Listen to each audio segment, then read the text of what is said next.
তো জয়ন্তদা, 62 বছর বয়সে এসে এই ধরনের একটা ফিল নিতে কেমন লাগছে? খুব সুন্দর লাগছে। আমার মনে হচ্ছে এত বছর বয়সে আমি একটা কিছু ভালো ফিল পেলাম।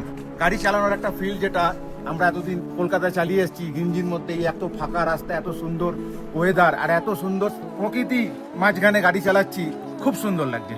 ইন্দ্র, আমার তো ফার্স্ট টাইম কিন্নরে, তো সেই লাগছে ফিল। মানে রাস্তাটা এত সুন্দর, আর আমরা যেই পাহাড় দিয়ে আছে ওগুলো সব ক্লিপ হ্যাঙ্গার করা আছে, পাহাড়গুলো কেটে কেটে এত সুন্দর করা, সেই ফিলিংস লাগছে। সেই মানে আর কিছু বলতে পারছি না, নেক্সট লেভেলের ফিলিংস এটা অ্যাকচুয়ালি। পার্থদা হচ্ছে আমাদের কলকাতা পুলিশ, ঠিক আছে? তা আমি একটু অন্যরকম প্রশ্ন করবো পার্থদাকে। পার্থদা, সারাটা বছর তো বিভিন্ন রকম চাপে থাকতে হয়, কখনো রাজনৈতিক চাপ, কখনো কাজের চাপ।